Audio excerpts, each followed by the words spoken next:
Hare Krishna. Good morning from Sridham Mayapur, dear devotees. This is our daily Katha for Srimad Bhagavatam.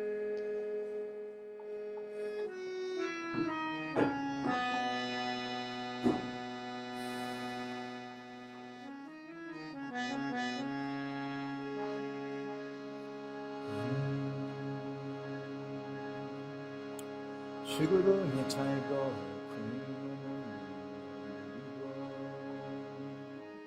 Jaya Radha Madhava Jaya Kunja Vihari Jaya Radha Madhava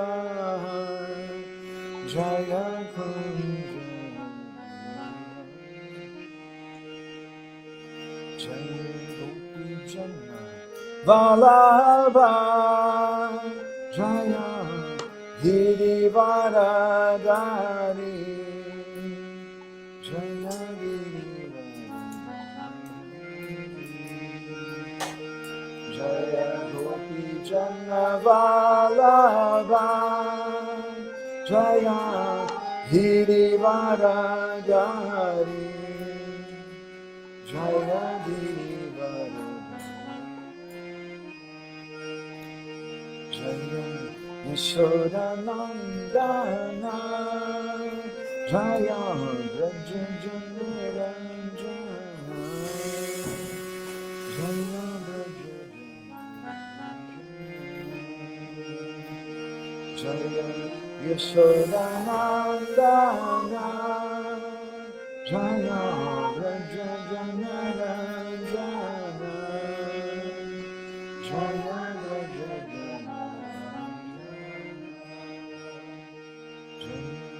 Jamuna Chira Vanachari Jaya Kunja Vihari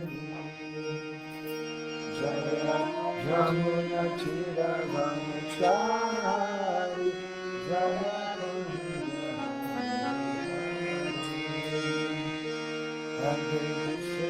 Hare Krishna Krishna Krishna Hare Rama Hare Rama Rama Rama Hare Krishna Krishna Krishna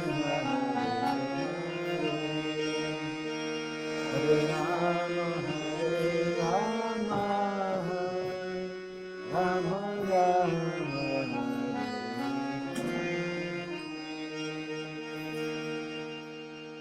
Narayanam Namaskrityam Naram Chaivanarottamam Devam Saraswatim Vyasam Tato Jayamudiraye Vede Ramayaneshchaiva Purane Bhagavate Tata Bhavande Cha Madhye Cha Hari Sarvatra Diyate Mukam Karoti Vachalam Bhangum Langayate Giri Yat Kripa Tamaham Bhande Shri Guru Charanam Paramananda Madhavam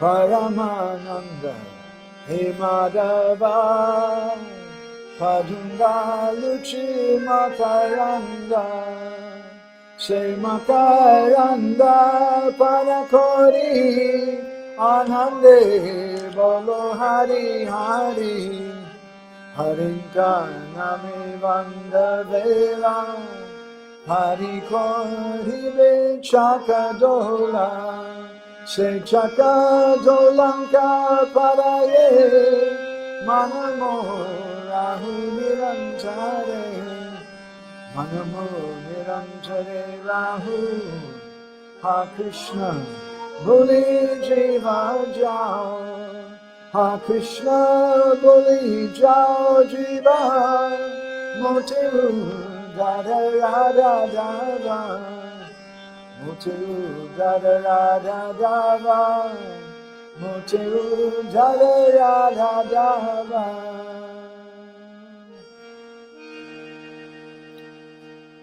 Om Namo Bhagavate Vasudevaya. Om Namo Bhagavate Vasudevaya. Om Namo Bhagavate Vasudevaya. Om Namo Bhagavate Vasudevaya. Om Namo Bhagavate Vasudevaya. Om Namo Bhagavate Vasudevaya. Good morning from Sridhar Mayapur. So, we're reading from Grantaraj Srimad Bhagavatam, the king of all literatures. This is the third canto, chapter 29, one of the most wonderful cantos in my humble opinion, most wonderful chapters in the most wonderful canto. This is the explanation of devotional service by Lord Kapila Deva. This is our fifth session on text number 9. So it's 3:29:9. Vishayan abhisandaya yasa aishvaryameva va archadava chayedyomam pritigbhava sarajasa. Translation: the worship of deities in the temple by a separatist with a motive for material enjoyment, fame, and opulence is devotion in the mode of passion. So we're going to read from the last part of this purport today, the last paragraph. Prabhupada says, Mayavadis, however, interpret this word separatists in a different way. They say that while worshiping the Lord, one should think himself one with the Supreme Lord. This is another adulterated form of devotion within the modes of material nature. The conception that the living entity is one with the Supreme is in the mode of ignorance. Oneness is actually based on oneness of interest. A pure devotee has no interest but to act on behalf of the Supreme Lord. When one has even a tinge of personal interest, his devotion is mixed with the three modes of material nature. Gora Graganya Gana Gotra Goloruharam Goranga Gudatam Gopyada Kopa Briksham Gopala Gada Ratidam Yati Singha Gora Govinda Deshikavaram Satatam Namami Anshakalpatarubhishchan Kripa Sindhu Vyevachan Patitanam Pavanebhyo Vaishnavibhyo Namo Namo Jai Shri Krishna Chaitanya Prabhu Nityananda Shri Advaita Gadadhar Shri Vasadi Gaura Bhakta Vrinda Hare Krishna Krishna Krishna Hare Hare Hare Rama Rama Rama Hare Hare. So this verse describes that abhisandhaya, that some people have as their goal, their purpose of bhakti, and let's remember that bhakti means relationships. We can relate to it in an inverted kind of way in this material world, that we can understand bhakti through the relationships that we have. And this verse describes that relationships that are sarajasa, in the mode of passion, they have these three qualities, vishayan, yasa, aishvaryam. These three motivations. And although they're doing archa, ado, they're worshiping the Lord, they're worshiping the deity, they're doing some worship, maybe they're worshiping Guru, the Vaishnavas, but because their motivation is either for vishaya, for sense gratification, for yasa, for fame, or for Aishvarya, to collect some opulence, then that person is considered to be in the mode of passion. It doesn't mean that they're rejected or condemned, because anyone who's practicing bhakti is worshipable. Srila Rupa Goswami has described in Upadeshamrita that Krishneti Yashagari Twan Manasadhyeta, that even if someone just chants the name of Krishna once, they may be a demoniac person. I remember the first time I went in Harinam, and I joined the temple in Los Angeles in 1982. I didn't have any proper shoes, so I had these big leather boots. I was a caveman living in a cave before I joined. And so they took me on Harinam to Venice Beach. And we were dancing and going down the street. And I'm wearing a dhoti and these big leather boots and kind of dancing. And someone shouted, Hare Krishna. And they threw an egg and hit me in the face with an egg. And I thought I should be a transcendentalist, so I won't wipe it off. Our Bhakti leader Pushpatanta Prabhu became very annoyed and disturbed. But that person chanted Hare Krishna. And Rupa Goswami says, Krishneti Yashagari Tvam Manasadhyeta. You should give respect to him, because for someone just to be able to chant the name of Krishna is an amazing thing. It's a very special thing. So one of the qualities of someone in the mode of passion is described here is that they think that they're one with the Lord, and they may be performing bhakti, but Prabhupada says the Mayavadis interpret the word separatist, Binadrik, or in the previous verse, or Pritag Bhava, in this verse, they say that while worshiping the Lord, you should think yourself one with the Lord. Rupa Goswami, Krishna Kon, in Bhakti Rasamrita Sindhu, he said that when we perform our worship of Guru, it should be like we become one with Guru. Vishrambena Guru Seva, thank you. But at the same time, we heard yesterday from Srila Sanatana Goswami that he's describing that Advaitam Cha Parityagya, we should give up the attitude that I'm non-different from Gurudev. And this is the attitude of Kesi, the demon, who, although in his previous birth he was a devotee, he was Kumuda, who was the servant of Indra, who was offering the umbrella to Indra. Bhaktivinoda Thakur in Krishna Samhita says that Kesi represents the passionate kind of devotional service where someone thinks they're more expert than others in terms of bhakti. And when they enter into Braj, they create a great disturbance by proclaiming their own superiority. And in Krishna Samhita, Bhaktivinoda emphatically says, Ami Bhodo Bhakto Acharya E Abhiman. This is the Abhiman of Kesi, that I'm a great devotee or acharya. So as Srila Prabhupada is saying in this purport today, that this is the Mayavadis, they consider that the purpose of bhakti is to become one with the Lord. And Krishna in the 11th canto of the Bhagavatam, he says that Guru, Acharya, is one with the Lord. Acharya mam vijanayan navamanye takari chit. You should understand that he's non-different from me. So this is a type of Mayavad philosophy. If we want to proclaim ourselves to be Guru. And we heard how Kesi entered into Vrindavan and created a great disturbance amongst the Brijbasis, the Vaishnavas there, and how the Brijbasis were afraid, not for themselves, from Kesi, but they feared for Krishna and his movement. And then Krishna, in the Vishnu Purana, when this pastime is described, he told the Brijbasis, Trahi trahiti govinda shrutvatesham tato vacha. This is the words of the cowherd people saying, Trahi, Trahi Govinda, save us, save us. Shrutva, when Krishna heard this, Tesham Tato Vacha, these words from them, Satoya Jalad Advana, Gambiramidam Uktavan. Krishna spoke in a voice which is Gambira, very, very grave, very, very deep. And he told them, Alam Trasena Gopala.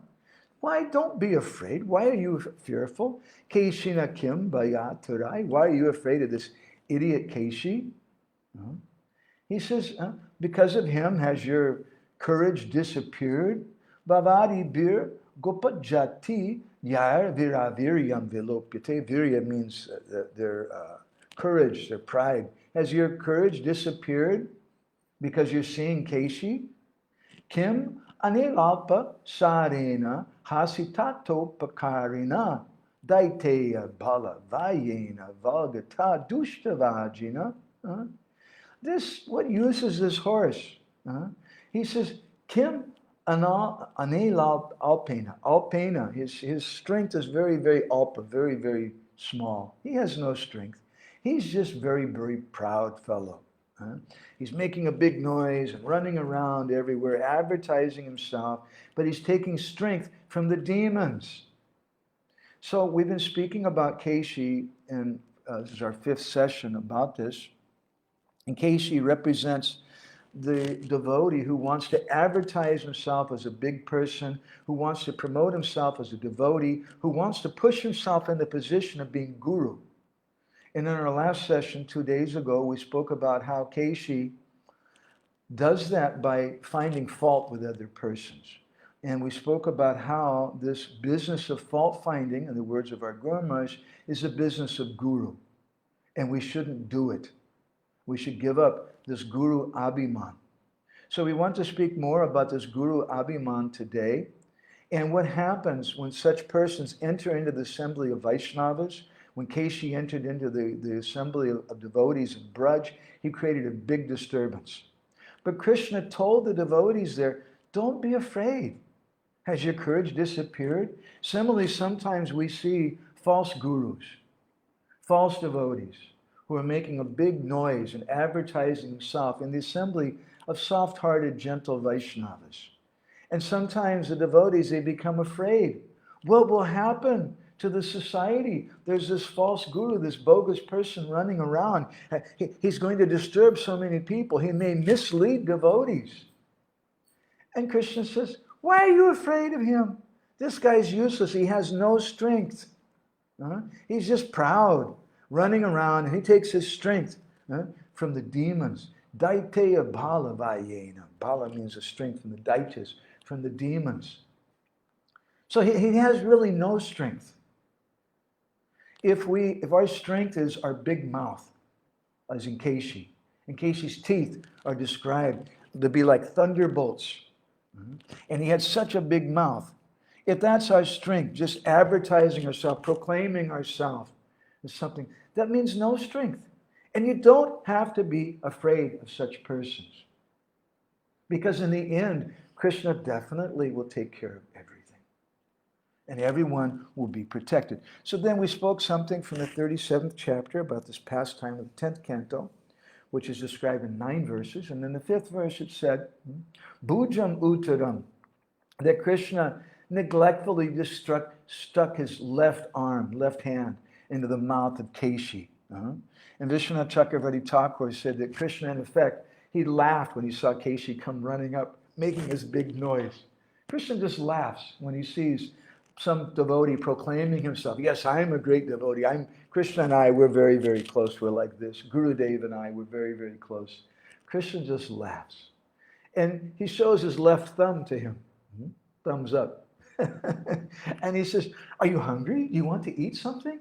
Here, you have your big mouth open. You're proclaiming you must be hungry. So eat this. And Krishna jammed his left fist into the mouth of Kesi.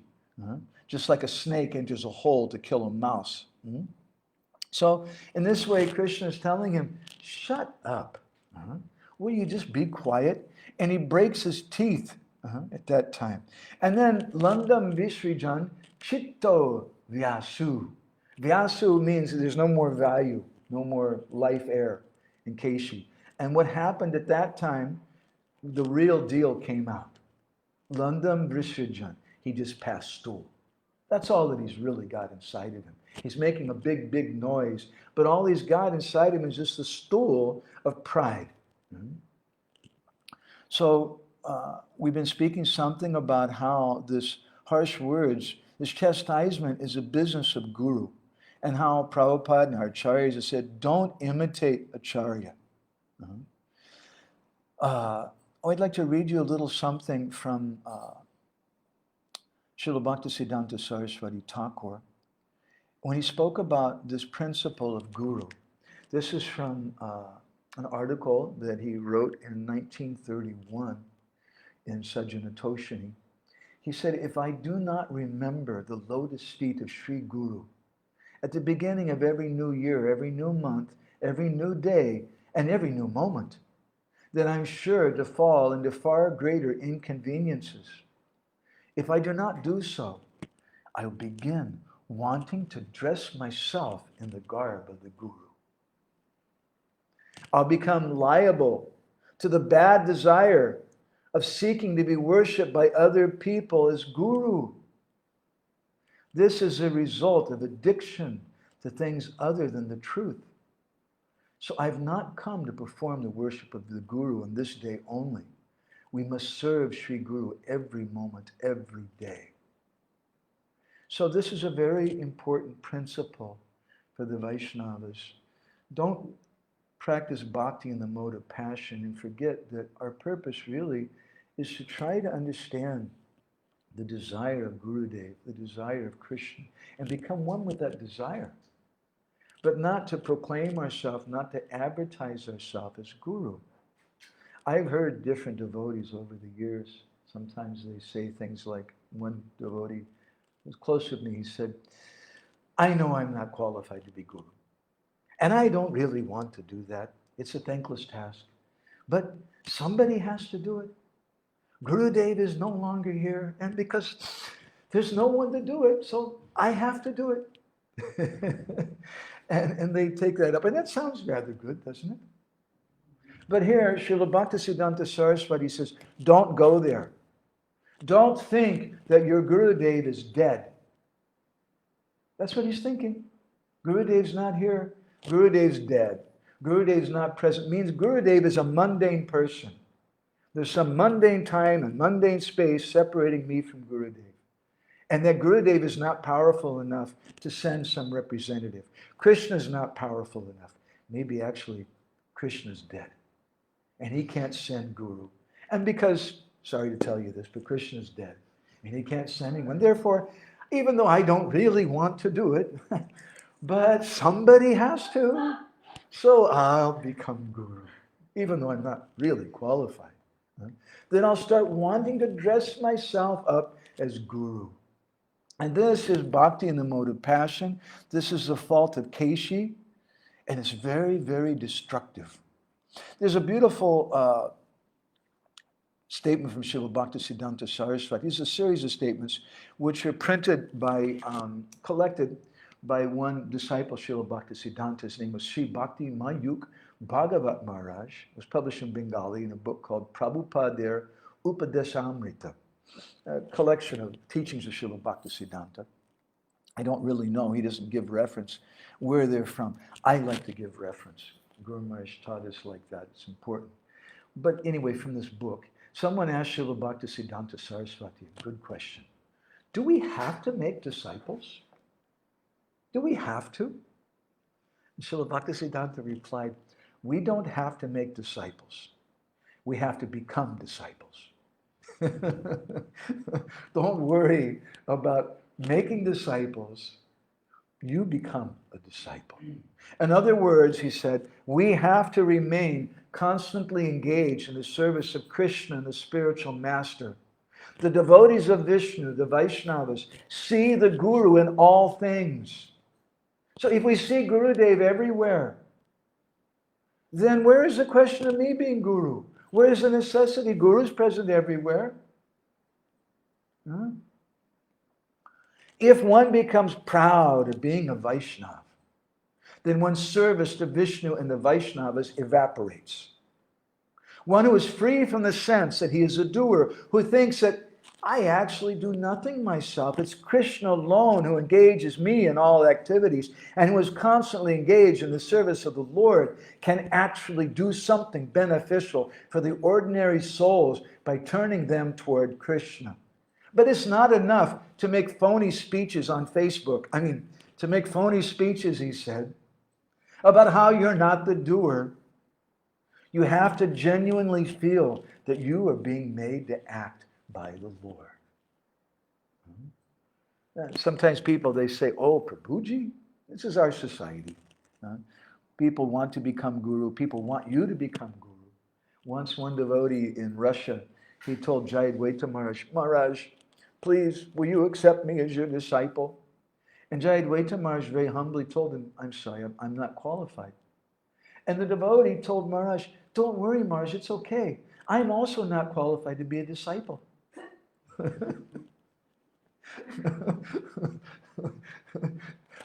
Srila Prabhupada called this the cheaters and the cheated. Huh? We can't cheat like that. Huh? Sometimes people, they've come to me and said, Prabhuji, you should be guru. And I say, huh? It's like aqua. Aqua means, I know it's Latin, but also in Espanol it means water. Yeah, okay. I say it's like aqua. And they become a little confused. What do you mean aqua? Meaning water. I say, well, aqua means two things. Authorization and qualification. And unless you have both of those things, how can you do that? You're just like Kesi. You're just advertising yourself falsely, and it has no meaning. You're just a proud person. But when you completely take shelter of Guru and Krishna, and when Guru and Krishna come and tell you, you should do this, then what do you say? Guru Maharaj, I'm very sorry, I have no qualification. I can't do it. But then if Gurudev says, I give you qualification, Krishna says, I give you qualification. Two things, not just authorization. My Guru Maharaj once was asked by one of our godbrothers, what about those original gurus? Huh? How they had problems in our society? I'm speaking in a very frank way. And Guru Maharaj said, Prabhupada appointed them. Whatever that means, I'm not going to go there. But Guru Maharaj said, Prabhupada appointed them. But the fault was they should have waited until they were qualified. So even if we're appointed, we should also wait for qualification. Next question for Srila Bhaktisiddhanta. Listen carefully. Is it proper for us to make disciples? Srila Bhaktisiddhanta replied, the genuine Guru doesn't make anyone his disciple.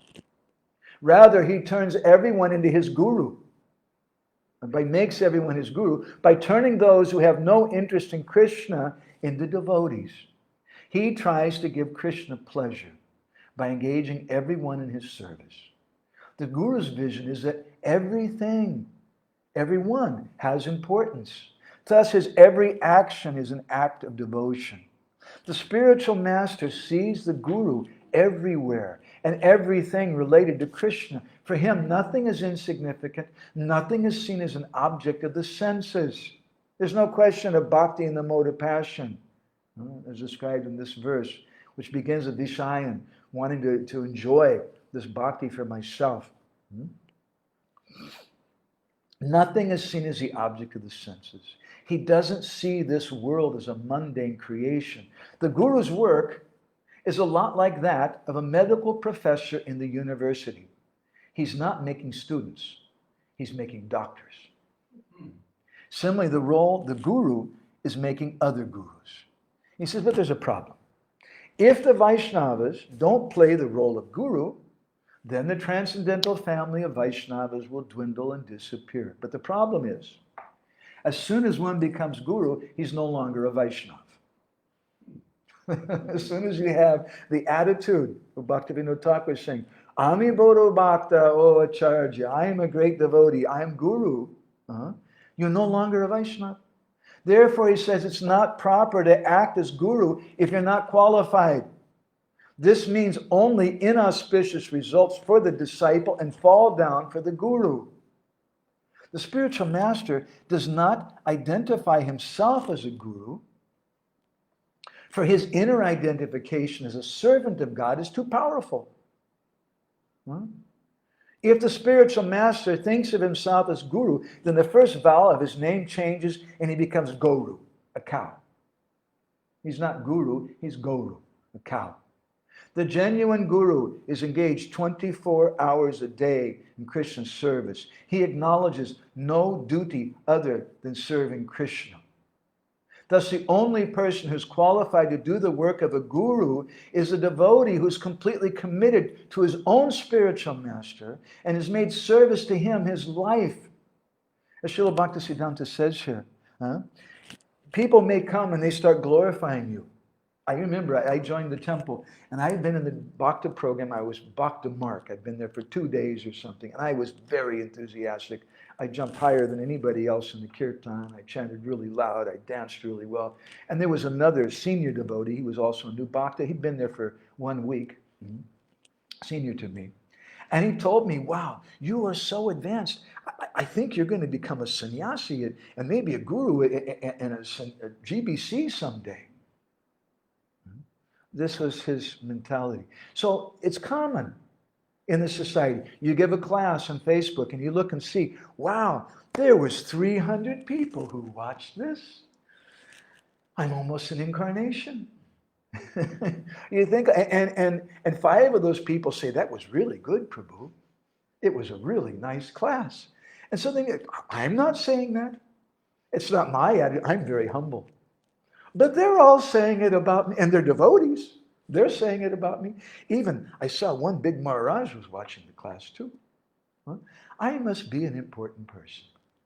And at that time, your inner identification changes. And you're no longer seeing yourself as a servant of Guru and Krishna. You're becoming Kesi. And you want to come and make a big noise and advertise yourself. But the genuine Guru never thinks that he's Guru. Srila Bhaktisiddhanta says, they asked him another question. Who can take the role of Guru? And he says that someone who proudly thinks that he's become the servant of Krishna also can't be Guru. As long as someone thinks he's a Vaishnava, he can't be a Guru. For this reason, anyone who functions as a Guru doesn't go around calling himself a Guru or a Vaishnava. This is why my spiritual master never claimed to be a Vaishnava. And we sent you the song yesterday, the day before, I think. He said, anyone who calls himself a Vaishnava is immediately branded a non-Vaishnava. And then he sings a wonderful song from Thakur Bhakti Vinod from his Saranagati. Amito Vaishnava ebudi hoile amanina hoile. Amito Vaishnava ebudi hoile amanina hoile. Pratistasa asi hridoya dushire hoibo niraya dani. Pratistasa asi hridoya dushire hoibo niraya dani. Hari He Amito Vaishnava eburi hoile. If I start thinking I'm a Vaishnava, then amani nahobo ami. I'll never be amanina. I won't be able to give respect to others. Pratistasa asi. Then Bhaktisiddhanta says, my heart will be contaminated, hridaya dushibe, with the hope, the asha of receiving honors from others. Hoibo nirayagami. And I'll definitely go to hell. If I go around thinking, I'm a Vaishnava, this is the fault of Kesi. This is the fault of Bhakti and the mode of passion. Amito Vaishnava, Ami Bodho Bhakta, I'm a great devotee. Oh Acharya, I'm Guru. And Srila Bhaktivinoda Thakur goes on.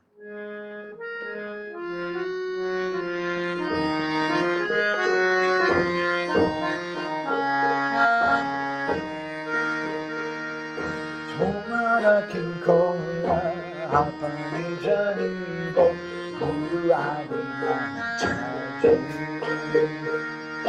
Hare Krishna, Krishna Krishna, Hare Hare, Hare Rama, Hare Rama. Tomara uchista padajalalini sada niskapati vaji. Hare Krishna, Krishna Krishna, Hare Hare, Hare Rama, Hare Rama.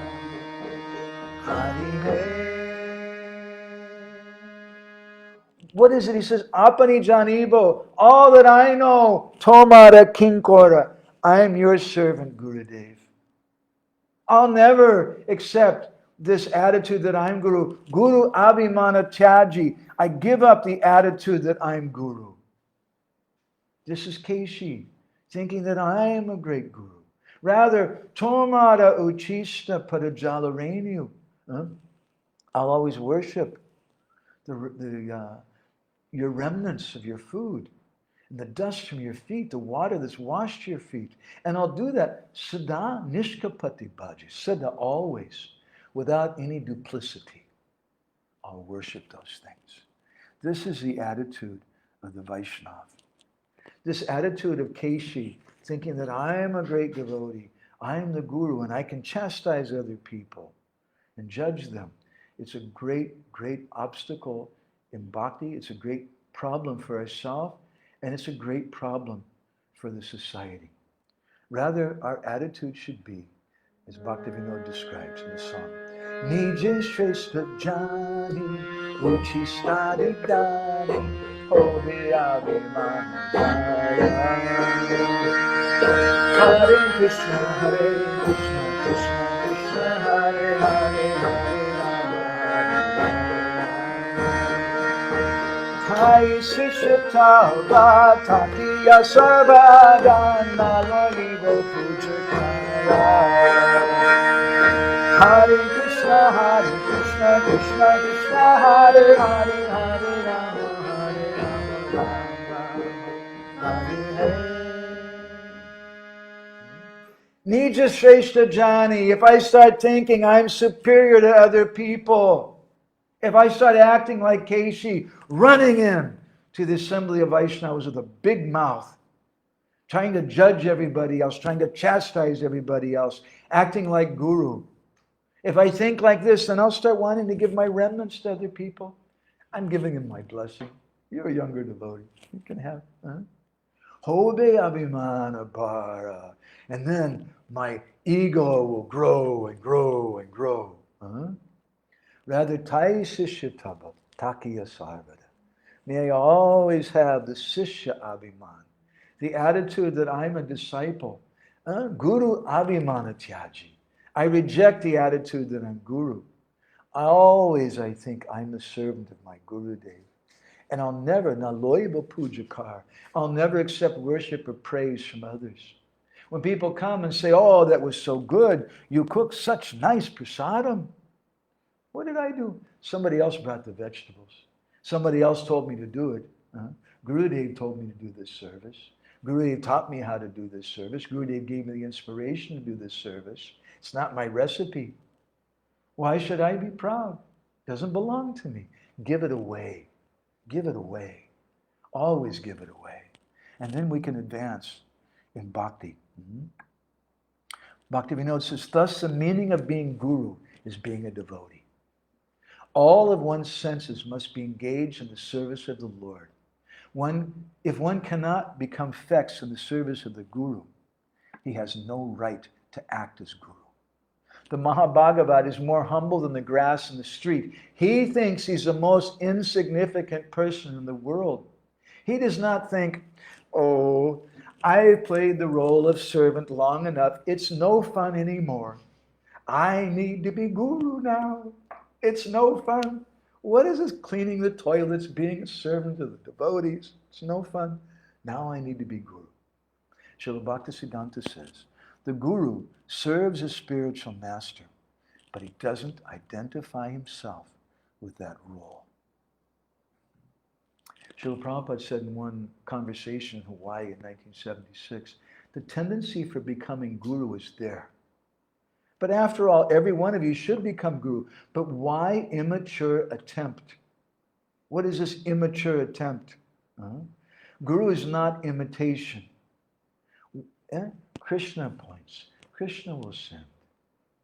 But someone who's in the mode of passion, they think it's necessary. And they'll tell you, Prabhuji, this is okay. You've given all these quotes. It's all right. And I know I'm not really qualified. But look, this is practical.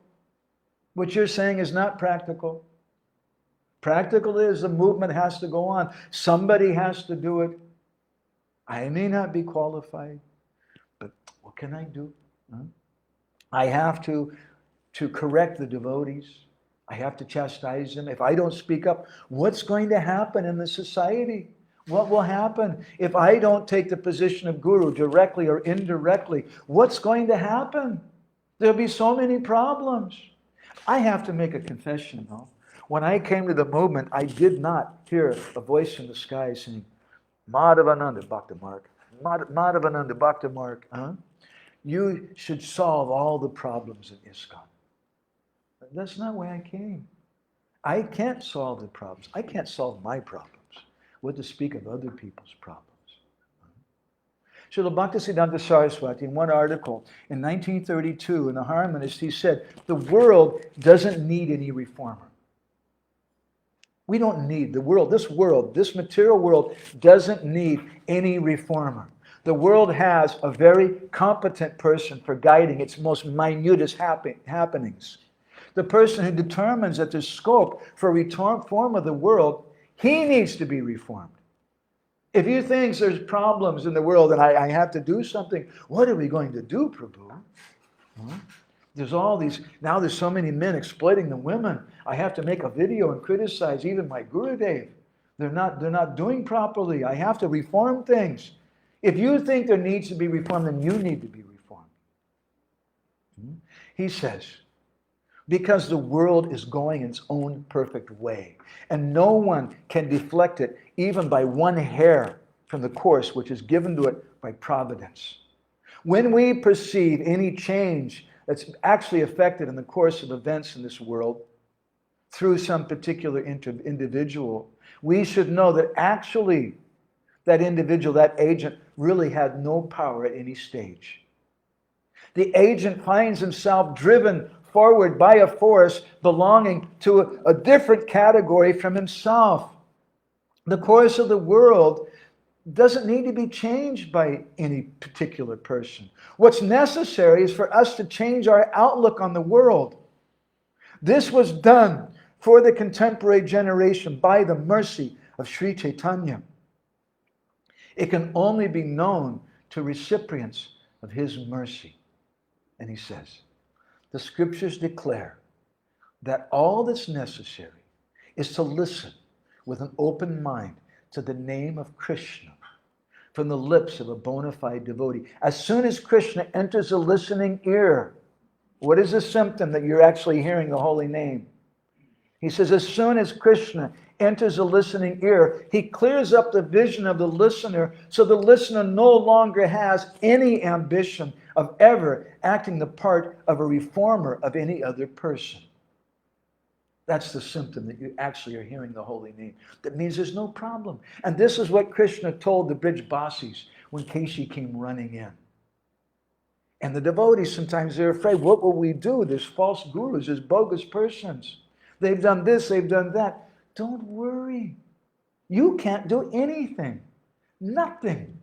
Krishna does everything. All that we can do is listen to the name of Krishna. And the symptom of that listening, proper listening, is when it enters into our ears, then we give up. We no longer have any ambition to reform anybody else because we find, he says, that no one is left without the very highest guidance. Everybody has guidance. That's the symptom that I'm hearing the holy name. It is there for his own reform that he's increasingly able to realize by the eternally continuing mercy of the Supreme Lord. This is the person, this is the path of reform. The real path of reform means giving up the attitude of reforming others. It means giving up the desire to be a self-appointed reformer. It means giving up the attitude that there's something wrong. Everything is okay. Everything is all right. Everything is going just the way Krishna wants it. So we have to give up this attitude. We should understand that sadhus are always present. Now a question arises. Some devotees may ask, well, okay, this Kesi demon is very bad. He's very terrible. And he's disturbing the assembly of Vaishnavas. But question arises, if I can say it, it's a very unpalatable question, but it's kind of the elephant in the room, so to speak. The question is, why did Srila Prabhupada do it? Why did Srila Bhaktisiddhanta do it? Why did they appoint people to be temple presidents, to be sannyasis, to be guru, if they weren't fully qualified? And maybe those persons were just like Kesi, making a big noise. Why did they do it?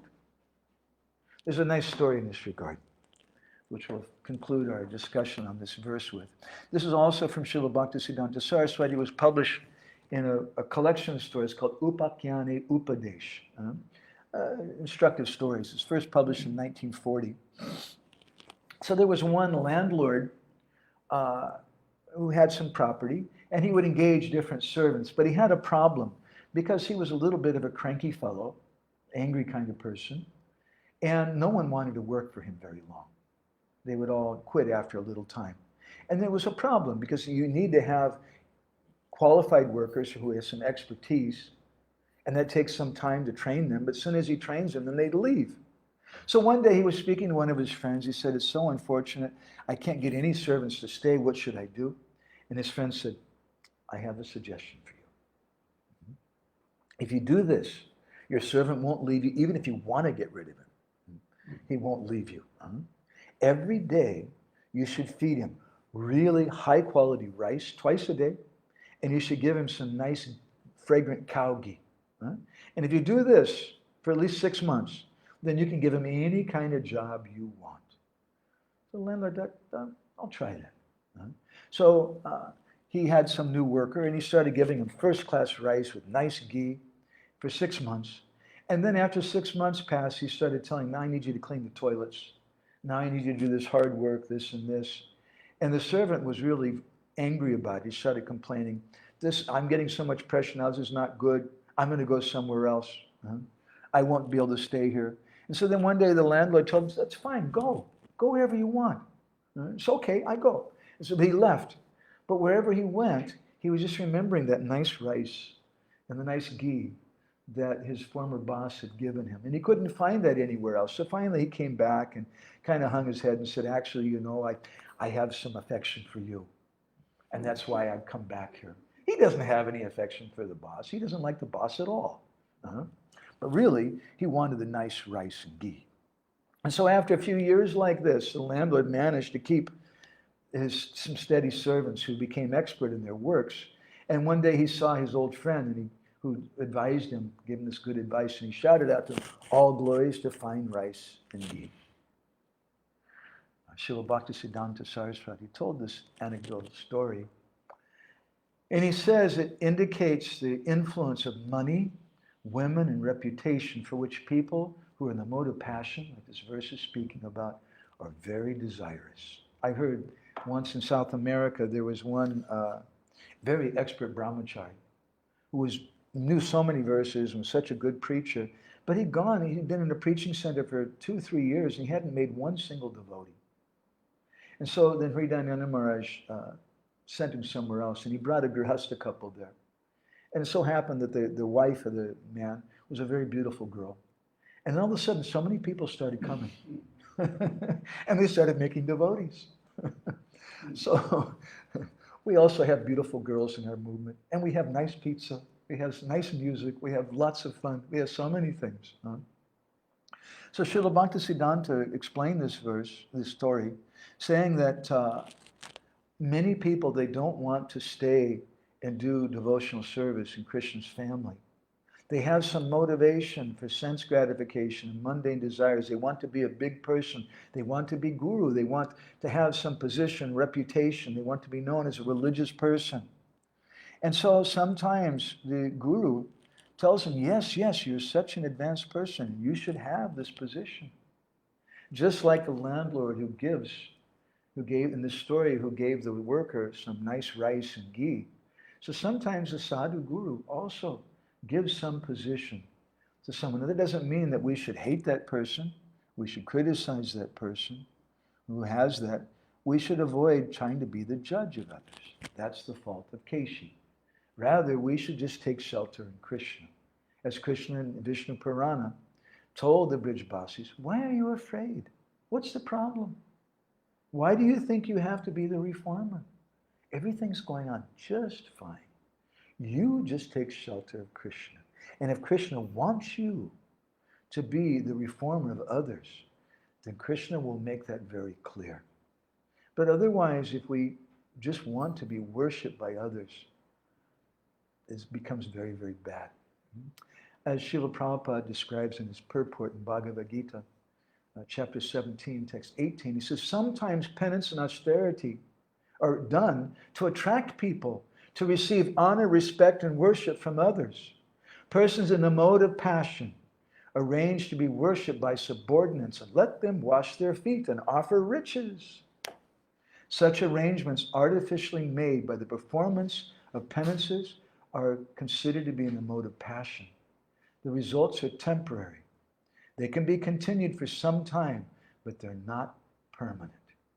So these are some of the lessons that we learn from this verse of purport, this verse by Lord Kapila Dev. Vishaya nabhisandhaya yasa aishvaryameva archadav archayed yomam pritak bhava sarajasa. The worship of deities in the temple by a separatist with a motive for material enjoyment, fame, and opulence is devotion in the mode of passion. So we'll stop there. We've gone later than I wanted to go. I'm sorry. Nice to see so many devotees online. Brajabanita has asked a question. Could it be that Guru does not understand the disciple or the disciple the Guru? Is it necessary to eliminate such a misunderstanding? Well, if you decide, if you think I'm the judge, and Gurudev doesn't really understand this person, and that's why he put him in charge. The person is such an idiot, is so proud and puffed up. Obviously, Gurudev doesn't understand him. That's a very, very dangerous mentality. Indirectly, you're thinking you're greater than Guru. And this is the attitude of Kesi. You start finding fault with your Guru. Rather, we should think, Gurudev knows perfectly, I don't know, I can't see. I should do what's been given for me to do. Now, that doesn't mean that we should be stupid, that we should be sentimental, that if we see that someone is behaving in a very bad way, that we should associate intimately with such a person. Rather, durteki dandavat is said in Bengali, we should offer our obeisances from a distance. We give our respect. Their manager, Gurudev, gave him that position. But I'm sorry, I'm not forced to have faith in that person. You can't legislate my faith. That we would consider to be spiritual rape. It's a very, very wrong thing. So we should eliminate that misunderstanding. Yes, you're right. And we do that by proper hearing of the name of Krishna. Because as soon as Krishna really enters into our listening ear, then he clears up the misconception that there's any problem whatsoever. There's no problem. Everything is going just perfectly. Guru Maharaj was once asked, how is it there's so many problems in the society? And he gave a very nice answer. He said that it's just like a football match. We would call it soccer in America. It's just like a football match. Sometimes the ball is with this team, sometimes it's with the other team, sometimes the ball is up in the air, and Krishna's just watching and enjoying. Guru Maharaj replied like that. That we should see that this is all for the pleasure of Krishna. And Guru Maharaj's dear godbrother and our friend and well-wisher Bhagavat Maharaj is watching. Thank you, Maharaj. Thank you. Please bless us. Mahendra Prabhu said, it is a real Gaudiya teaching not to jump to Krishna Leela, but for rectification at our outset. Wonderful. Thank you, Mahendra Prabhu. It's also, I consider to be senior in terms of your devotion and years practicing. Pancharatna Prabhu is also here. And he said, by accepting Srila Prabhupada, don't we all become responsible to assist him in reforming the world? Do we need some other direction directly from Krishna? Thank you for making that comment, Prabhuji. The comment question is important. We shouldn't misunderstand and become lazy. Well, I didn't get any direct instruction, but Srila Prabhupada wanted all of his followers to reform. And that's our mission. That instruction is not my instruction personally. That's the instruction coming from Srila Prabhupada. That's the instruction coming from Sri Chaitanya Mahaprabhu. And I'm just trying to serve them by repeating something. As Srila Bhaktisiddhanta described in one of the quotes we were just reading from him, the qualification is that we don't think I'm the doer of it. Rather, because I'm just repeating what Srila Prabhupada said.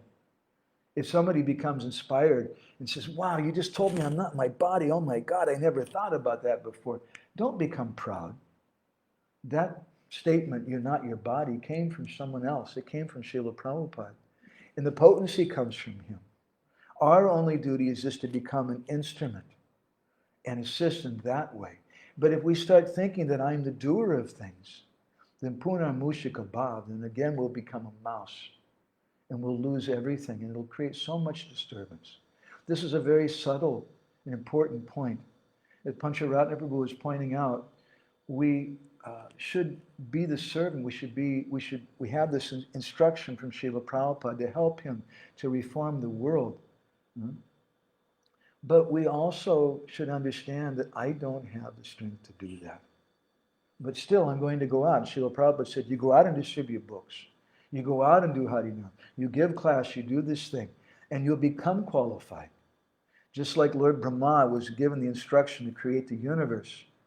And it's mentioned in the first canto of Bhagavatam. And in his purport, Srila Prabhupada said, along with that instruction comes the qualification.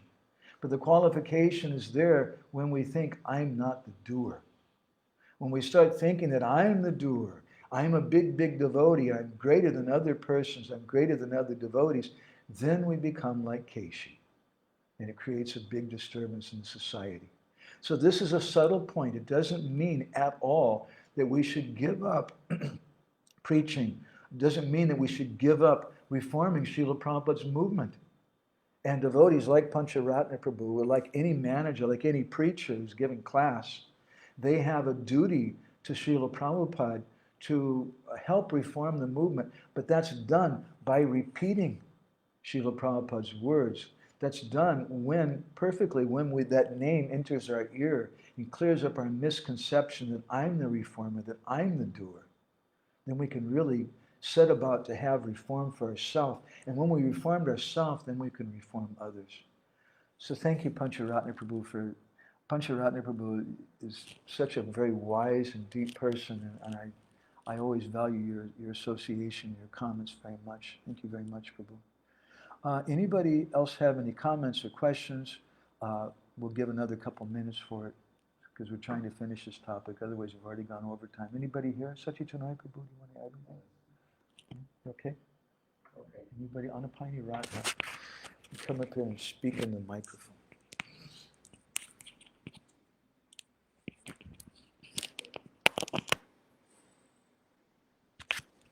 Thank you so much for this class. I really appreciate this point when some of Bhaktisiddhanta Saraswati's disciple asked, do we have to make disciples? And he said, we have to become disciples. This is the way. Thank you so much for reminding this. And also that another quote you read from Bhaktisiddhanta Saraswati, that Guru, he always considered himself a servant and disciple, and this is his qualification, although externally he acts as a guru.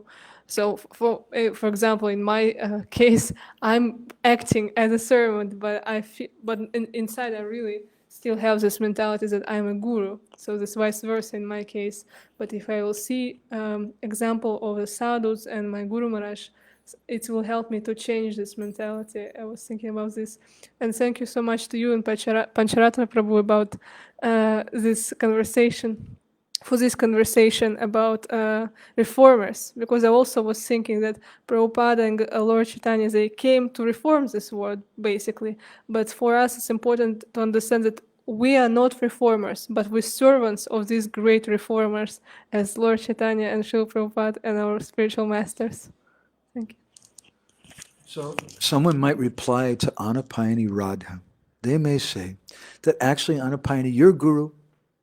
She's guru because she goes out and she distributes books in St. Petersburg.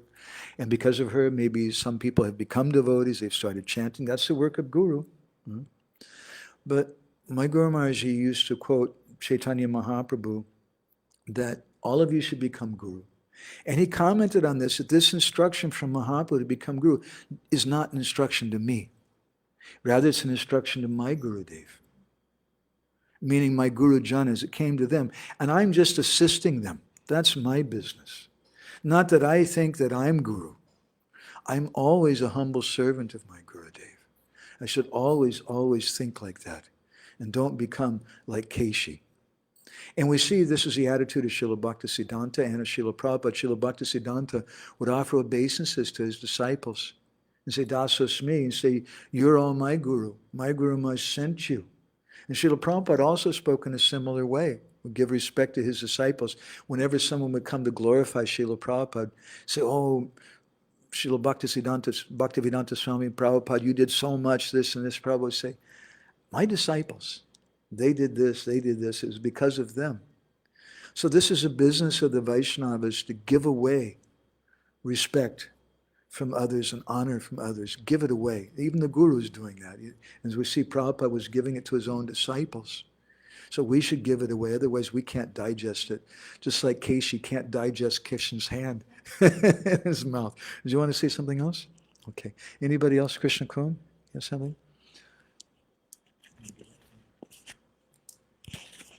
I really like this quote from Srila Bhaktisiddhanta Saraswati Thakur about how a guru's inner identification as a servant is too strong for him to be shaken by when others give him praise. And exactly this point that you were talking about right now, that you give it away immediately, this is our duty.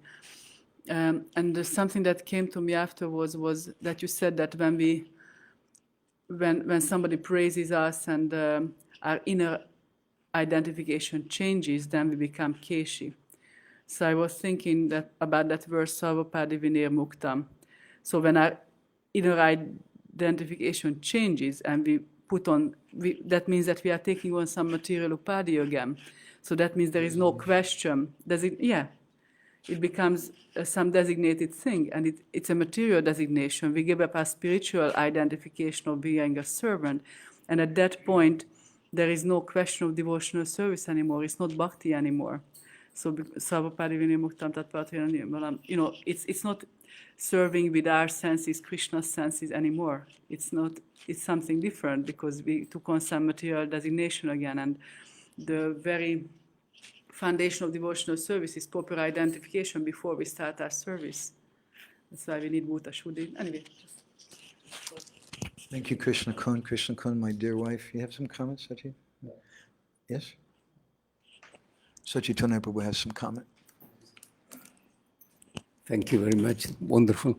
Yes, so what I got from these two also, some points, is that it's about attitude and behavior, since our whole mood is about how you behave, how the body acts and behaves, and the attitude is very important. So it just reminds me about in the Chaitanya Charitamrita conversations that I think is Sanatana Goswami and Haridas Thakur. One of them told the other one, my dear Lord, you are, some are preachers, but they don't behave good. Haridas Thakur. Some other ones behave good, but they don't preach. So, but you, my dear Lord, you're the best. So I guess that's the teaching in general that I got from, like we have an order by the spiritual master. Srila Prabhupada order of his disciples, preach Krishna consciousness. But Lord Chaitanya also is like, before you go preaching, you correct yourself. In other words, you have to actually behave properly. So we have this balance. Preach, but behave good. So that's very good. Thank you very much for. And I want to thank all the devotees both present here in the room with us today and also the devotees who have been listening, because this is a really important topic to hear about. And Bhaktivinoda Thakur says that by hearing about this obstacle of Kesi, we can overcome this bad desire in our own hearts.